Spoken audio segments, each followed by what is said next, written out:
Maid saw everyone ignore the vampire king's autistic daughter until she asked her, "Dance with me." "You look at the walls, child, but you do not see the cracks," the old cook whispered, pressing a warm loaf into Madeline's trembling hands. "The High Lords, they see only the gold paint. They do not see what holds the stone together." Madeline glanced toward the shadow of the great staircase, where a small, pale figure sat rocking in silence, ignored by the passing silks and sneers. "I see her," Madeline murmured, her voice barely a breath against the chill. "They think she is broken glass, but she is just waiting for the light to hit her right." "Careful," the cook warned, eyes dark. "To notice the invisible is a dangerous gift in the court of monsters." The Ironshore estate did not welcome the morning. It tolerated it. The sun was a pale, anemic disk, struggling to pierce the perpetual gloom of the vampiric territories, casting long, bruised shadows across the snow-laden grounds. Inside the obsidian walls of King Maxwell Ironshore's citadel, silence was not peace. It was a weight.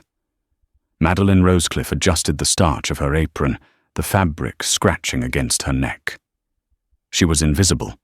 It was her trade, her armor, and her survival. In a palace teeming with immortals who viewed human staff as fleeting sparks of warmth to be used and discarded, anonymity was safer than gold. She knelt on the marble floor of the east wing, her hands red from the icy water in her bucket. The scent of pine and old blood, the metallic tang of the vampire aristocracy, hung in the air.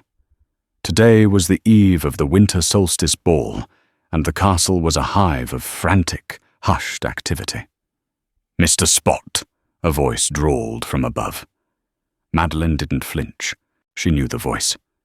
Adelaide Whitlock, a high-born vampire noblewoman whose beauty was as sharp and cold as a guillotine blade. Madeline kept her eyes on the marble, scrubbing a non-existent stain. "My apologies, Lady Whitlock," Madeline said, her voice steady, devoid of the fear Adelaide craved. Adelaide stepped over Madeline's hand, her heel coming dangerously close to crushing fingers. "Filth," she muttered, though it was unclear if she meant the floor or the maid. Adelaide's attention, however, was not truly on the maid. It shifted to the corner of the vast hallway. There, sitting on a velvet ottoman that looked too large for her, was Theodora Kingswell, the daughter of the king, the princess of the Ironshore lineage. Theodora was 19, frozen in the delicate porcelain beauty of her turning, but she did not move like the others. She rocked, a rhythmic, soothing motion, back and forth. Her fingers fluttered in front of her eyes, catching the dim light from the sconces. She wore a gown of expensive silk, but it was buttoned wrong at the collar, a small rebellion of comfort over style. "Look at her," Adelaide scoffed, her voice echoing too loudly in the cavernous hall. "The king's shame. Does she even know what day it is? Or is she too busy counting dust motes?" Madeline's hand paused on the scrubbing brush. Her heart hammered a frantic rhythm against her ribs. "Don't speak. You are furniture. You are air." Theodora did not react to the insult. She didn't look up, but Madeline saw the slight hitch in the girl's rocking, the way her shoulders rose toward her ears. She heard every word. She felt every vibration of malice. Maxwell Ironshore, the vampire king, swept around the corner at that moment. He was a man carved from glacial ice, his presence sucking the heat from the corridor. He was followed by his advisor, Adrian Morecrest, a man with a smile like a healing wound, raw and unsettling. "The Alpha delegation arrives within the hour," Maxwell said, walking briskly past his daughter without a glance. "We must ensure the treaties are signed before the first dance." "And the princess?" Adrian asked, his eyes sliding over Theodora with mocking pity. "Shall we hide her away, sire? The Alpha King, He is a creature of instinct. We wouldn't want him to sense weakness." Maxwell stopped. He turned slowly, not to his daughter, but to Adrian. "Theodora will attend. She is of my blood. She will sit on the dais, and she will remain silent. As always." He didn't speak to her. He spoke of her, as if she were a vase that might be knocked over. Madeline watched from her knees. She saw Theodora's hands clench into fists, her nails digging into her palms. The stimulation of the echoing footsteps, the harsh voices, the smell of lavender perfume and damp wool. It was a storm battering against the girl's senses. The king and his entourage swept away. Adelaide followed, casting one last sneer over her shoulder. The hallway fell silent, save for the rhythmic swish-swish of Madeline's brush. Slowly, Madeline stood. She dried her hands on her apron and walked to the corner. She didn't approach Theodora directly. She knew better than to crowd her. She stood 3 feet away, in the girl's peripheral vision.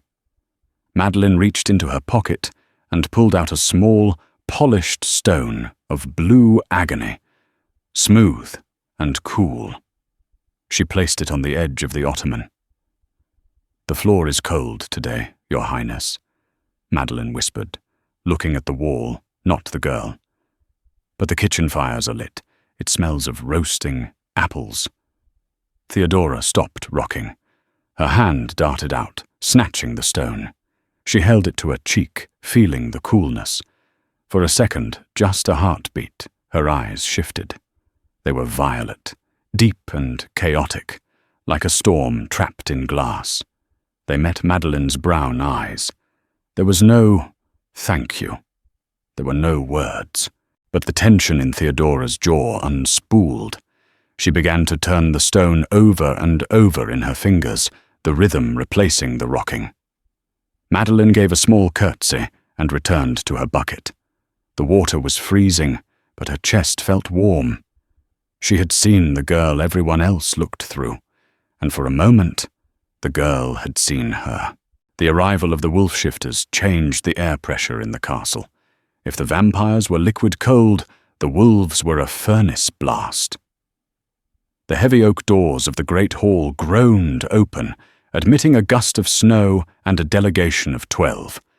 At the head walked Frederick Wolfton. He did not walk like a king. He walked like a predator who knew exactly where the exits were. He was broad-shouldered, his coat lined with dark fur that seemed to merge with the stubble on his jaw. His eyes were amber, burning with an internal fire that made the vampire guards grip their pikes a little tighter. He carried no crown, only the heavy, unmistakable aura of a man who ruled not by bloodline, but by teeth and claw. Madeline was stationed by the grand pillars, holding a tray of crystal goblets filled with spiced blood wine for the hosts and heavy red wine for the guests. She tried to make herself small, merging with the stone.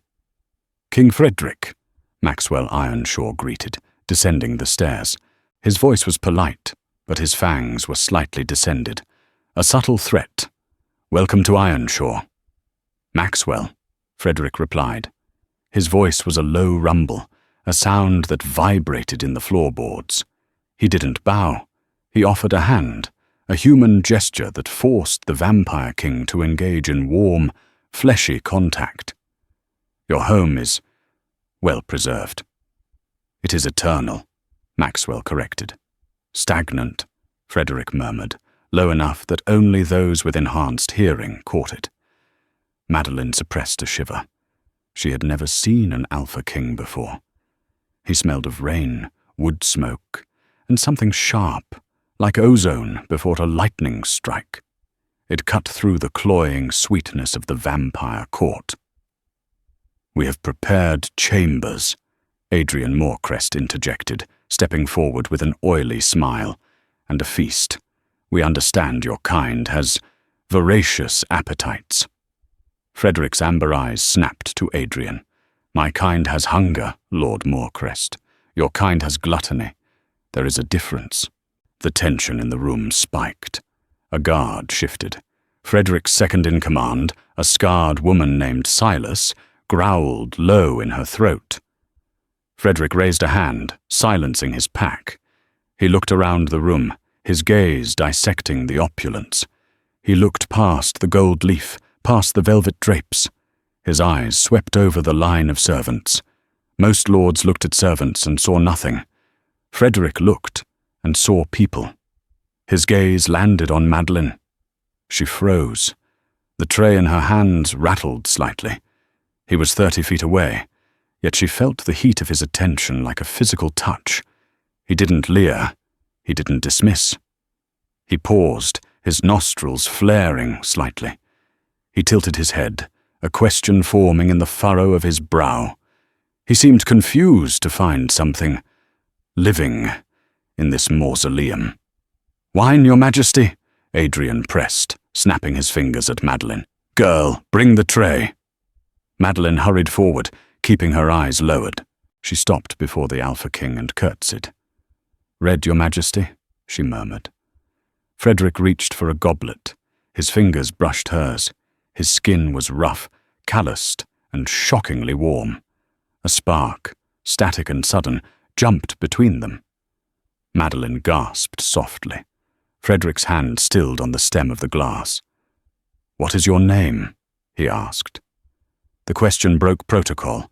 Kings did not ask cupbearers for their names. "Madeline, sir," she whispered.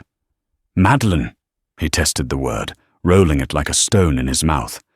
"You smell of lavender soap and fear. You are safe here, Madeline. The wolves do not bite unless provoked." He raised his voice for the last part, staring directly at Maxwell. "Come, Frederick," Maxwell said icily. "We have matters of the border to discuss." Frederick took the wine but didn't drink. He watched Madeline retreat into the shadows. Later that evening, in the kitchens, the gossip was vicious. "Did you see him?" a scullery maid hissed. "A beast." "A handsome beast," another giggled, "but dangerous. They say he tore the throat out of the last vampire lord who broke a treaty." Madeline chopped carrots with rhythmic precision. She didn't join in. She was thinking of the heat of his hand. Upstairs in the solar, the politics were grinding forward. Adrian Morecrest poured a drink for Adelaide. "The Alpha is restless," Adrian mused. "He senses the weakness in Maxwell's lineage. If he sees the girl, Theodora, he will view us as broken. A king who cannot control his own daughter cannot control a border." "Then we ensure she is managed," Adelaide said, checking her reflection in a silver spoon. "Tonight is the ball. I will make sure the Alpha's eyes are on me, not the twitching mute in the corner. And if the girl causes a scene, well, perhaps it is time Maxwell realized some branches of the family tree need pruning." Madeline paused her chopping. She had gone up to the solar to fetch a dirty tureen and was lingering in the servants' passage. She heard the threat.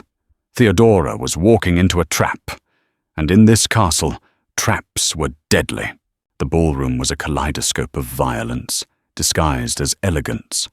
Thousands of candles flickered in crystal chandeliers, casting shattered light over the dancers. The orchestra played a waltz that was technically perfect, but soulless, the strings weeping under the strain. Madeline stood near the buffet table, refilling trays of canapes. Her uniform was crisp, her hair pulled back tight, but her eyes were darting around the room, searching. She found them on the royal dais. King Maxwell sat on a high-backed throne of obsidian. To his right, an empty chair for his late wife. To his left, Theodora. The princess was terrified. Madeline could see it in the rigid line of Theodora's neck. The noise in the ballroom was a physical assault. The clinking of glass, the roar of conversation, the scraping of chairs. It was all amplified for vampire senses, but for Theodora, whose sensory filters were wide open, it must have been agony. She was rocking again, faster now. Her hands were covering her ears, pressing tight against her elaborate coiffure. The court ignored her. They swirled in their silks and velvets, laughing with teeth too white and too sharp. Adelaide Whitlock was dancing with a young vampire duke, but her eyes were fixed on the entrance, waiting for the Wolf King. When Frederick entered, the music didn't stop, but the atmosphere shifted. The wolves moved in a pack, fluid and silent. Frederick wore formal blacks, but he looked like a tiger in a cage. He declined the first 3 offers to dance from eager vampire debutantes. He stood by a pillar, arms crossed, watching the room with cynical exhaustion. "Look at her," a voice sneered near the buffet. Madeline turned to see 2 courtiers pointing at the dais. "The little broken doll is vibrating." "Disgraceful," the other laughed. "Maxwell should have put her in an asylum years ago." Madeline looked back at the dais. Theodora had let out a small, high-pitched, keening sound. Maxwell stiffened. He leaned over, whispering something harsh into his daughter's ear. Theodora flinched as if struck. She squeezed her eyes shut, tears leaking out, ruining the powder on her pale cheeks. Adelaide Whitlock approached the dais, a cruel smile playing on her lips. She curtsied low to the king, then turned to Theodora. "Princess," Adelaide said, her voice carrying over a lull in the music, "why do you sit? Is the music not to your liking? Or have you forgotten how to walk as well as speak?" The court tittered. It was a cruel, sharp sound. Theodora began to hit her thigh with her fist. Thump, thump, thump, a rhythm to ground herself, a desperate attempt to find order in the chaos. "Stop that," Maxwell hissed, gripping Theodora's wrist. Theodora panicked. She yanked her arm back, knocking over a silver goblet of wine. It crashed down the steps of the dais, the red liquid splashing onto the pristine white floor like a fresh kill. The music stopped. The silence was deafening. "She's ruined," Adelaide declared, loud and clear. "A mad child." Theodora was hyperventilating, rocking violently, her eyes wide with terror, scanning the room for an exit that didn't exist. She was drowning in the open air. Madeline didn't think. She didn't calculate the risk. She didn't remember that she was a human servant who could be drained dry for insolence. She set down her tray. The metal clanged against the table. Madeline walked across the dance floor. The sound of her sensible shoes on the marble was the only thing in the world. Heads turned. Whispers hissed like steam. "The maid? What is she doing?" Madeline walked past the dukes, past the wolves, past the shock on Frederick Wolfton's face. She climbed the steps of the dais. Maxwell stood up, his eyes blazing red. "Girl, get back to the—" Madeline ignored the king of vampires. She knelt in front of Theodora, blocking the crowd from the princess's view. She created a wall of grey wool between the girl and the world. "Theodora," Madeline said softly. "Not your highness, just her name." Theodora froze. She looked down. Madeline didn't touch her. She knew better. Instead, Madeline held out her hands, palms up, steady and still. She began to hum. It was a low, simple tune, a peasant song about the harvest moon. It cut through the pretension of the room. "The noise is just wind," Madeline whispered, looking into the violet chaos of Theodora's eyes. "It cannot move you if you are the stone." Theodora's breathing hitched. She focused on Madeline's hands. "They are staring," Theodora gasped, a rusty, unused voice that shocked the court. She could speak. "Let them stare," Madeline said, her voice strengthening. "They stare at the stars, too, because they cannot reach them." Madeline stood up slowly and extended a hand. "Dance with me." The request hung in the air. A servant asking a royal. A human asking a vampire. "Insolence!" Adelaide shrieked. "Guards! Remove this filth!" 2 vampire guards stepped forward, spears lowered. Maxwell looked ready to tear Madeline apart for the embarrassment. But before the guards could take a second step, a shadow moved. Fast, blurringly fast. A heavy boot slammed onto the bottom step of the dais, cracking the marble. Frederick Wolfton stood there. He wasn't looking at the king. He was looking at the guards, his lips pulled back in a snarl that promised absolute carnage. "The first man who touches her," Frederick said, his voice a low, thunderous growl that vibrated in everyone's chest, "loses his hand, and then his head." He turned his gaze to Madeline. The anger in his eyes vanished, replaced by a profound, stunned awe. He looked at the maid who had defied a kingdom with nothing but kindness. "Let them dance," Frederick commanded, looking at Maxwell. It wasn't a request. It was an ultimatum from one predator to another. "Challenge me, and I burn this castle down." Maxwell hesitated. He looked at the Wolf King, then at the silent court. He sat back down, waving a hand dismissively. Theodora looked at Madeline's hand. Then, with a trembling calmness, she placed her fingers in the maid's rough palm. Madeline didn't lead her into a waltz, she just swayed, a gentle, rhythmic rocking that matched Theodora's need for stimming. They moved together, a small island of empathy in a sea of indifference. And as they moved, Madeline looked up and locked eyes with Frederick. He wasn't watching the princess. He was watching Madeline, and for the first time in centuries, the Wolf King looked like a man who had found the scent of home. The music had stopped, but the silence was louder than the orchestra ever was. Madeline Rosecliffe stood in the center of the ballroom, her hand still warm from Theodora's grip. The court had retreated to the edges of the room, a sea of black velvet and malice, watching with eyes that reflected the candlelight like shards of glass. King Maxwell remained seated, his knuckles white against the obsidian armrests of his throne. To defy the king was death. To embarrass him was worse. It was a slow unmaking. "You have forgotten your place," Maxwell said. His voice was not a shout. It was a drop in temperature, a frost that coated Madeline's lungs.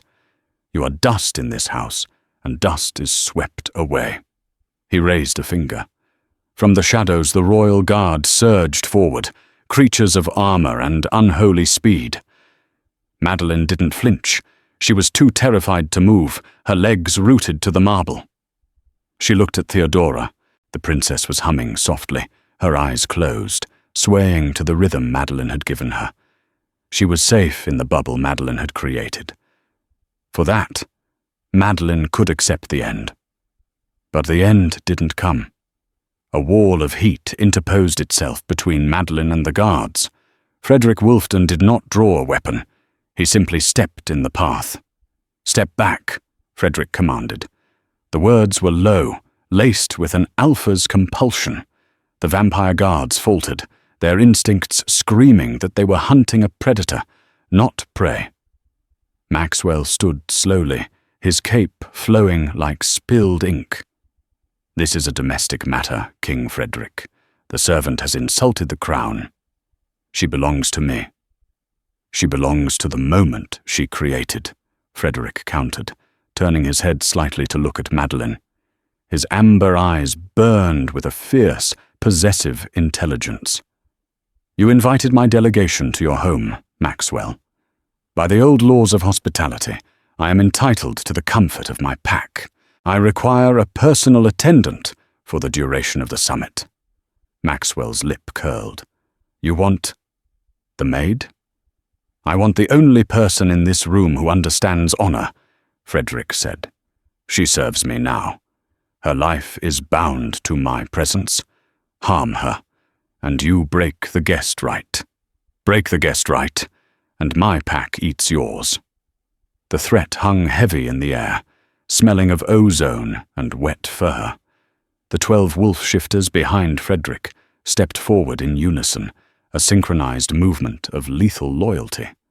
Maxwell weighed the cost, a maid for a treaty, a servant for peace. "Take her," Maxwell spat, sitting back down. "But when you leave, Wolf, she stays, and then we will see how well she dances." Frederick didn't answer. He turned to Madeline. "Come." It wasn't a command to follow a master. It was an invitation to walk beside a protector. Madeline curtsied to Theodora, who opened her eyes and whispered a single word. "Stay." "I will be close, Your Highness," Madeline promised. She followed the Wolf King out of the ballroom. As they passed Adelaide Whitlock, Madeline felt the heat of the vampiress's glare. It promised retribution. It promised pain. They walked in silence until they reached the guest wing, a section of the castle that had been warmed by great roaring fires to accommodate the shifters' higher body temperatures. Once the heavy oak doors closed, shutting out the vampire court, Frederick exhaled. The tension drained from his shoulders, but the intensity in his eyes remained. "You are shaking," he said. "I am terrified, Your Majesty," Madeline admitted, clutching her apron. Frederick stepped closer. He towered over her, a mountain of muscle and warmth. He reached out, hesitating, then placed a large, rough hand on her shoulder. The heat of him soaked through her grey wool dress, thawing the ice in her veins. "You stood between a monster and his victim," Frederick murmured, his voice rumbling in his chest. "That is not the action of a servant. That is the action of a queen." Madeline looked up, startled. "I only saw a girl who needed a hand." "And that," Frederick said, his thumb brushing the pulse at her neck, "is why you are the most dangerous thing in this castle. Go to sleep, Madeline. Silas will guard your door. Tonight, the wolves watch over the sheep." 3 days passed in a blur of tension. The treaty negotiations were a slow, grinding war of words in the council chamber, leaving Madeline with hours of idle time, something she had never possessed in her life. She spent her time shadowing Theodora. With the Wolf King's protection extending to her, the other servants gave Madeline a wide berth, treating her like a ghost carrying a bomb. Theodora was changing. The incident at the ball had broken a dam. She sought Madeline out, tugging on her sleeve to show her things, a spider spinning a web in the library, the way the light hit the dust motes in the afternoon. She didn't speak often, but she communicated constantly. On the evening of the 4th day, the castle felt suffocating. The air was thick with the metallic scent of vampire hunger. Madeline needed the sky. She slipped out to the winter garden, a glass-domed atrium filled with white roses and hardy evergreens. Snow pressed against the glass roof, but inside it was cool and still. She sat on a stone bench, closing her eyes, listening to the silence. "You hide well," a voice said. Madeline jumped. Frederick was standing by a cluster of night-blooming jasmine. He had shed his formal coat. He wore a loose white shirt, the collar open, revealing the strong column of his throat and a hint of dark chest hair. He looked less like a king and more like a man weary of the world. "I am not hiding, Your Majesty," Madeline said, standing up. "I am breathing." "Hard to do in this crypt," Frederick agreed. He moved toward her, his movement silent despite his size. "The air here, it tastes of old lies." He stopped in front of her. He was close enough that she could smell him, cedar, wood smoke, and that distinct, spicy musk of the wolf. It was an intoxicating scent, primal and alive. "Why did you do it?" Frederick asked softly. "At the ball. You knew the risk." "She was drowning," Madeline said simply. "Everyone else saw a spectacle. I saw a person drowning on dry land. You don't ask about risk when someone is drowning. You jump in." Frederick watched her face, his amber eyes tracing the curve of her jaw, the dark lashes against her pale skin. "My people, we rely on instinct. We smell fear, we smell lies, but we also smell truth. It has a scent, Madeline, like rain on hot stones. He took a step closer. Madeline didn't retreat. Her heart hammered against her ribs, not from fear, but from a sudden, dizzying pull. "You smell of truth," Frederick whispered. "It is driving me mad." He reached out and took her hand. His skin was rough, calloused from sword and stone, but his touch was incredibly gentle. He raised her hand to his face, inhaling deeply against her palm. Madeline's breath hitched. "Your Majesty." "Frederick," he corrected, his voice a growl against her skin. "Titles are for the court. Here in the dark, I am just the man who wants to know if you feel this too." "Feel what?" she breathed. "The pull," he said. "The thread that ties the moon to the tide." He lowered her hand, but didn't let go. He looked at her with a vulnerability that stripped away the Alpha's armor. "I am a king of a violent people, Madeline. I live by blood and claw. I have never wanted peace until I saw you standing on that dais, humming a harvest song to a frightened girl. You made the world stop." Madeline felt a tear slip down her cheek. She had spent her life being invisible, a tool to be used. To be seen, truly seen, was overwhelming. "I am just a maid," she whispered. "You are the fire in the hearth," Frederick said, "and I have been cold for a very long time." He leaned down, his forehead resting against hers. They stood there for a long moment, breathing the same air, two lonely souls finding an anchor in the storm. "Dance with me," he whispered, echoing her words to Theodora. There was no music, only the wind howling outside the glass. But Madeline nodded.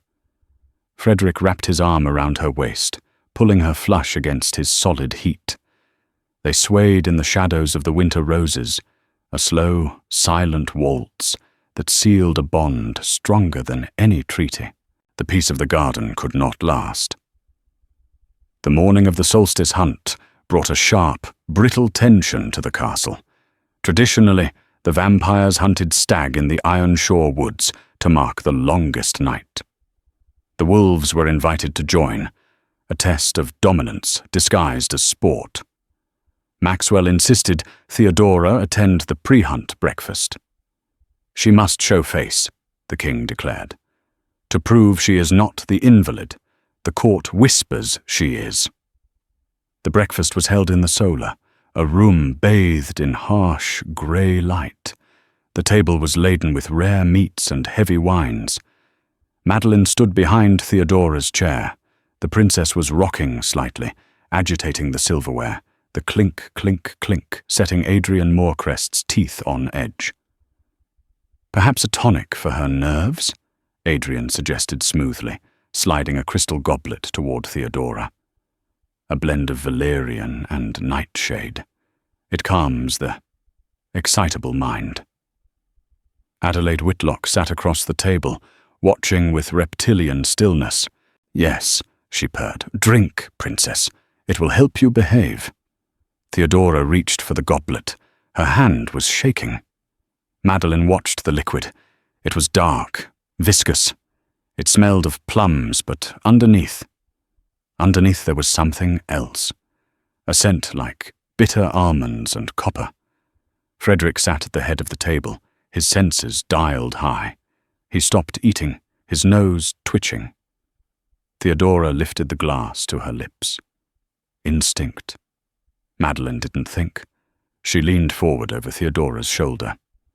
"Wait," she said, her voice cutting through the conversation. "The cup is cracked, Your Highness." It was a lie. Madeline snatched the goblet from Theodora's hand. "Insolent girl," Adrian snapped, standing up. "Give it back." "I will fetch a fresh one," Madeline said, clutching the goblet to her chest. Her hands burned where the liquid sloshed over the rim. It hissed against her skin. Acid. It wasn't a sedative. It was a corrosive poison meant to burn the throat, to silence the girl permanently, to make her illness fatal. "Drink it," Adelaide commanded, her eyes narrowing. "If it is just a cracked cup, surely the contents are fine. Drink it, girl, and prove your loyalty." The room went deadly silent. It was a trap. If Madeline drank, she died. If she refused, she accused a high lord of treason. Madeline looked at Frederick. His eyes were wide, the amber darkening to gold. He started to rise. Madeline stammered. "Drink," Adrian hissed. Madeline lifted the cup. She would not let Theodora take this. She would not. A hand clamped over her wrist, hard. Frederick was there. He didn't just stand. He blurred into motion. He ripped the goblet from Madeline's hand and hurled it at the stone fireplace. The glass shattered. The liquid hit the burning logs and exploded in a cloud of green, acrid smoke. The stone where it splashed sizzled and turned black. The silence that followed was absolute. Frederick turned slowly to Adrian. The Wolf King's face was no longer human. His teeth were elongated, his claws fully extended, tearing through the fine linen of the tablecloth. A growl started in his chest, a sound so deep it rattled the windows. "You tried to poison her," Frederick said. His voice was a landslide. "You tried to poison the child in front of her father, and you tried to kill my claim." Maxwell stood up, looking at the sizzling stone. For the first time, genuine shock registered on his frozen features. He looked at Adrian, then at his daughter, who was whimpering, clutching Madeline's apron. "Adrian," Maxwell said, his voice quiet and terrible. "Explain." It was a mistake," Adrian stammered, backing away. "An alchemical error." "There are no errors in poison," Frederick roared. He flipped the heavy oak table. Plates, silver, and meat went flying. The wolf pack surged into the room, weapons drawn. The vampire guards drew their swords. The solar became a battlefield held in check by a single thread of restraint. Frederick grabbed Madeline, pulling her behind his back. He stood between her and the vampires, his body a shield. "The treaty is void," Frederick announced, his voice shaking with rage. "There is no peace with child killers. There is no peace with cowards." He looked at Maxwell. "I am leaving. And I am taking Theodora. And I am taking Madeline. Try to stop me, Maxwell, and I will show you why wolves rule the winter." Adelaide shrieked. "Traitor! He steals the princess!" "I save her," Frederick bellowed back. He turned to Madeline, his eyes wild but clear. "Run!" he commanded. "Get Theodora! Get to the courtyard! Silas is waiting with the carriage." "But you," Madeline cried. "I will hold the door," Frederick said, turning to face the dozen vampire guards advancing on him. He smiled, a terrifying, bloody expression. "Go, I have been waiting for a fight." Madeline grabbed Theodora's hand. "Run, Theodora, run!" They bolted for the servants' door as the first clash of steel against claw rang out behind them. The sound of the Wolf King roaring her name followed them down the dark corridor, a promise of violence and undying devotion. The world was a canvas of white and grey, blurred by the frantic pace of the horses. Silas, the Wolf King's second, drove the carriage with grim determination, his hand steady on the leather reins despite the blizzard howling around them. Inside, the air was freezing. The heating charms had faded miles ago, leaving only the biting reality of the Ironshore winter. Madeline Rosecliffe wrapped a heavy fur rug around Theodora. The princess was not rocking anymore. She was staring out the frosted window, her body rigid. "He will come," Madeline whispered, though her own heart was a knot of dread. She rubbed her hands together, trying to generate warmth, but the cold was inside her bones now. They had fled the castle amidst the sounds of shattering glass and roaring beasts. Frederick had stayed behind. One wolf against a kingdom of vampires. The math was cruel. "The trees are screaming," Theodora said suddenly. Madeline paused. What? The trees, Theodora repeated, her voice flat but certain. She pointed a gloved finger at the passing forest. They are vibrating. Something heavy is hitting the ground. Many heavy things. Silas slammed open the carriage hatch. She's right, he growled, his wolf ears twitching. Riders. Vampire cavalry. They are cutting us off at the frozen gorge. Can we outrun them? Madeline asked. No, Silas said. Not in this deep snow. We have to fight on foot. The carriage skidded to a halt near a cluster of ancient pines. Silas hauled them out, his sword drawn. The wind bit at Madeline's face like invisible teeth. They huddled in the shelter of the trees, waiting. The sound of hooves thundered closer, a rhythmic drumbeat of death. Then a howl pierced the wind. It wasn't a wolf's howl, it was a roar of triumph. From the ridge above, a massive black shape launched itself into the air. It landed in the snow between the carriage and the approaching cavalry.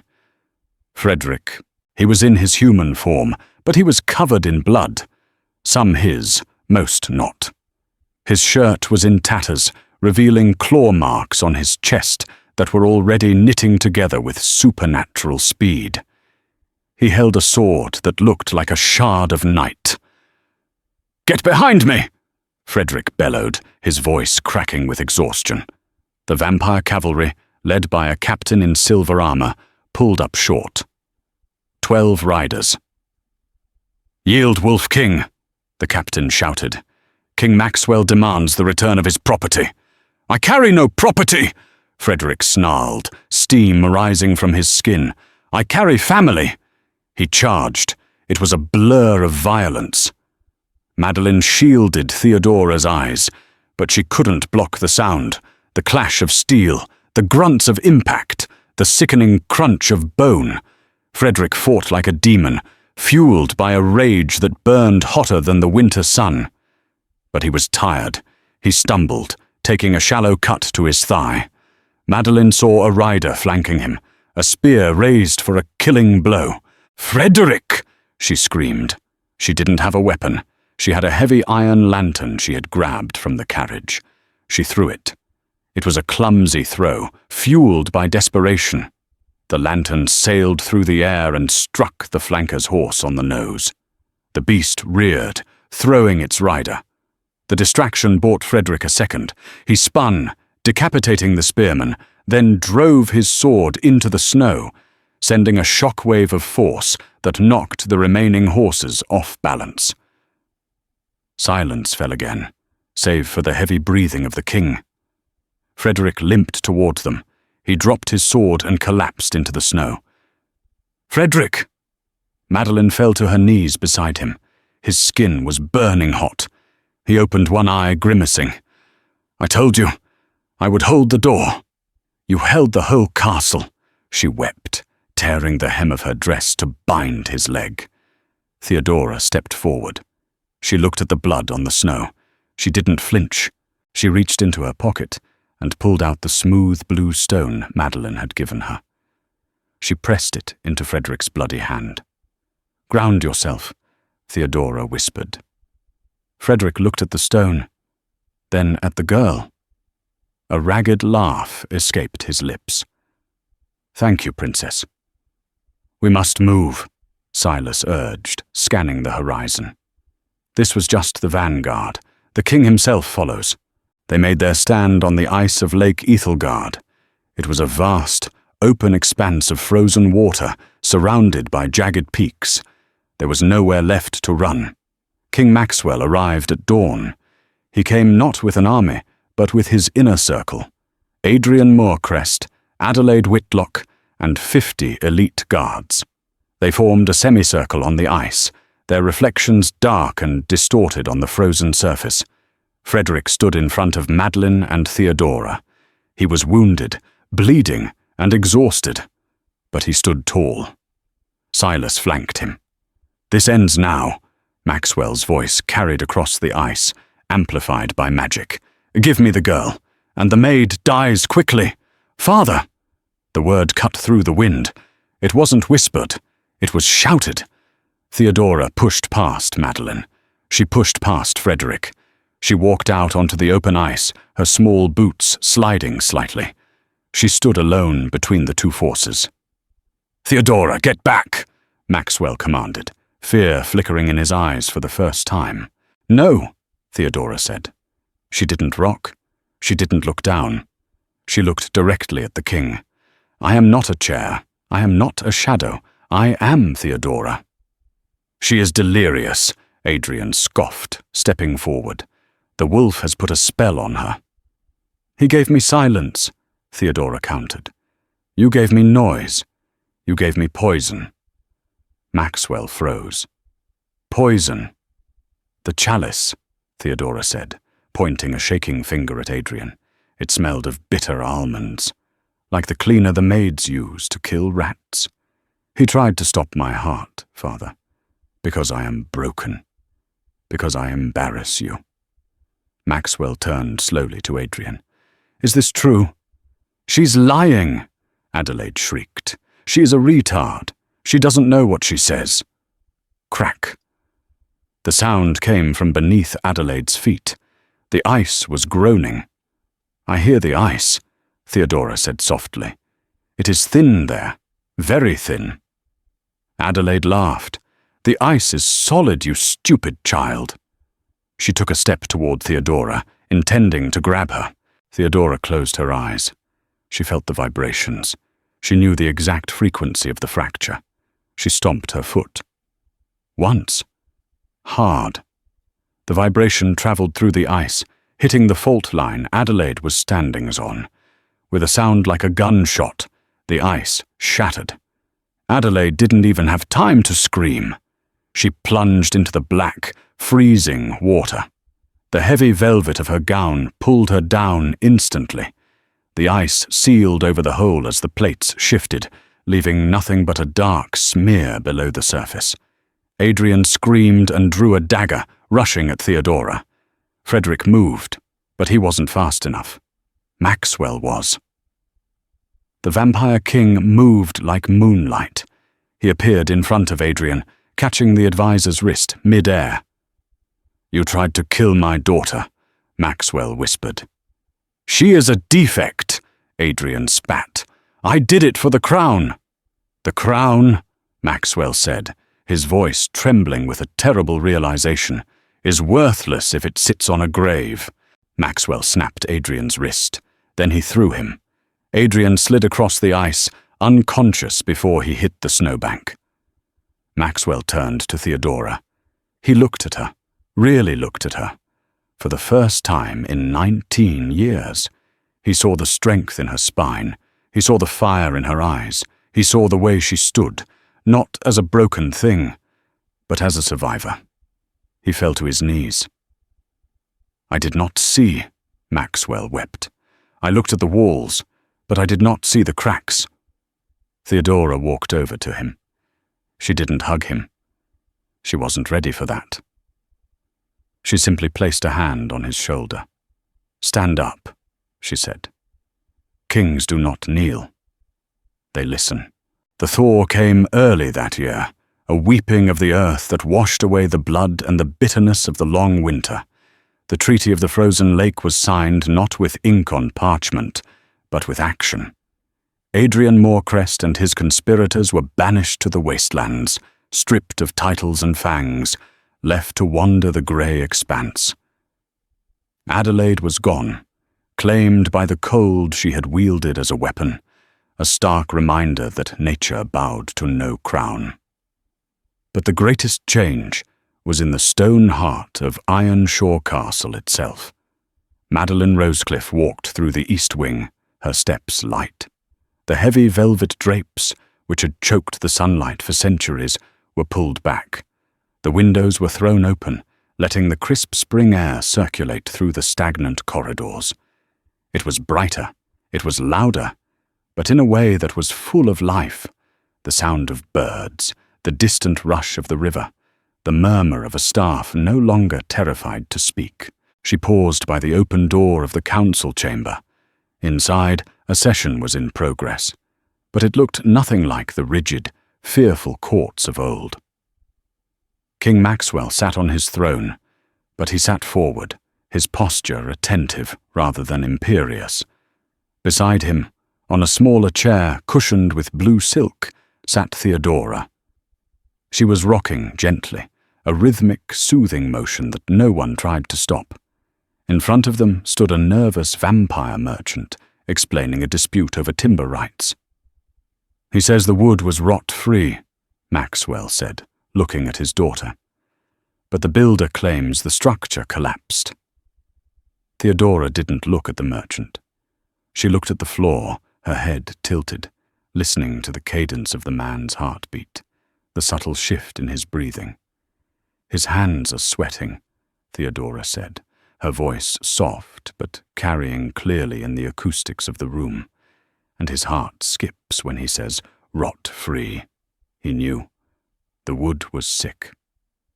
The merchant paled. "Princess, I assure you, do not lie to her," Maxwell cut in, his voice low and dangerous. "She hears the truth you try to swallow." The merchant collapsed to his knees, confessing everything. Madeline watched, a smile touching her lips. They called her the Whispering Queen now, though she held no official title. She was the conscience of Ironshaw. Maxwell, once a ruler of iron and fear, was learning the terrifying vulnerability of being a father. He watched Theodora not with shame, but with a studious awe, learning to interpret the world through her heightened senses. Madeline turned away, her task complete.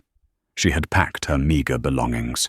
A small trunk sat by the servants' entrance. The crisis was over. The wolves were preparing to leave. She walked out to the guest wing balcony, where the air smelled of pine and melting ice.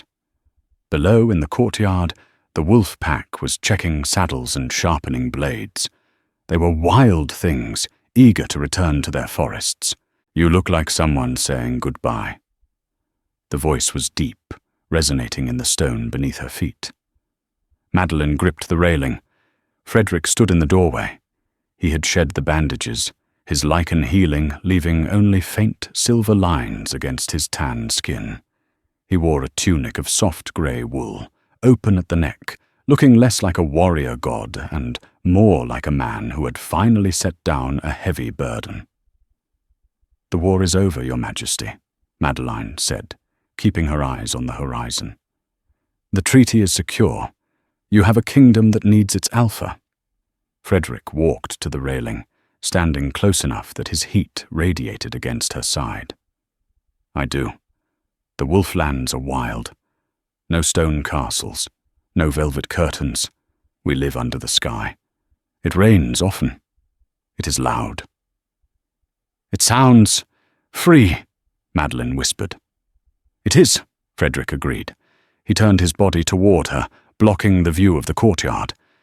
"But a kingdom is just land, Madeline. Dirt and trees. A home is where the truth is."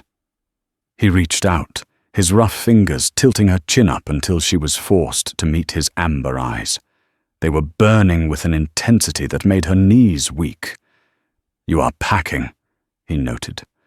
"Where will you go?" I don't know," she admitted. "I cannot stay here. I am the maid who yelled at a king. I disrupt the order." "You are the order," Frederick corrected. "You saw the cracks in the foundation when everyone else was admiring the paint. You saved the girl. You saved me." He reached into his pocket and pulled out a small object. It wasn't a diamond, cold and perfect. It was a ring carved from the same blue river stone Madeline had given Theodora weeks ago. It was polished smooth by patience, floored with veins of white quartz that made it unique. "I asked Theodora for a piece of the mountain," Frederick said softly. "She told me this stone remembers the river. It remembers how to flow around obstacles, not break against them." He took Madeline's hand. Her skin was rough from years of scrubbing, her nails short. He treated it like porcelain. "You asked me to dance," Frederick murmured, his thumb brushing her knuckles. and I have been dancing to your rhythm ever since. I do not want to stop. I do not want to go back to a silent house." Madeline looked at the ring, then at him. Tears pricked her eyes. "Frederick, look at me. I am a human. I have no magic. I have no bloodline. I am invisible." "You are the only person who ever saw me," Frederick said, his voice thick with emotion. "Everyone sees the alpha, the beast, the king. You saw the man who was cold. You saw the man who was lonely. You are not invisible, Madeline. You are the light.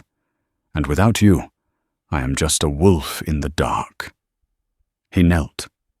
It was a slow, deliberate movement.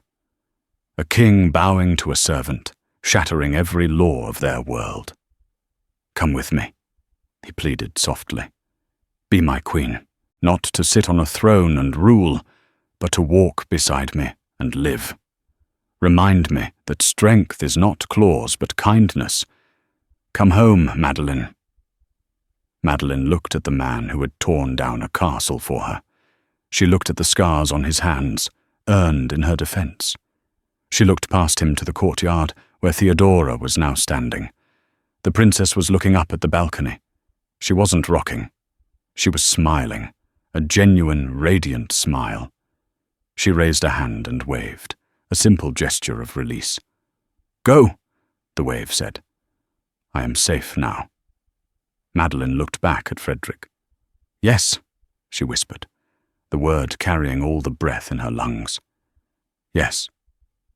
Frederick stood and pulled her into him. His kiss wasn't the hungry, violent thing of the storybooks. It was slow. It was steady.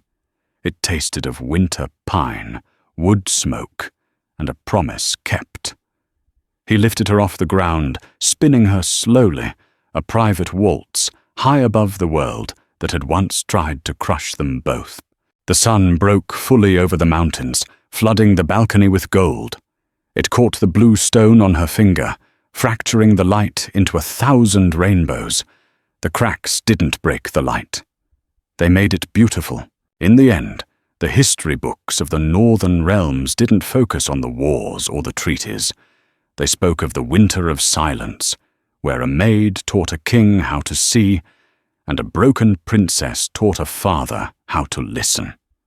Karma had come for the cruel, swift and cold as the ice itself. But for those who dared to love the unseen, destiny offered a warmer reward.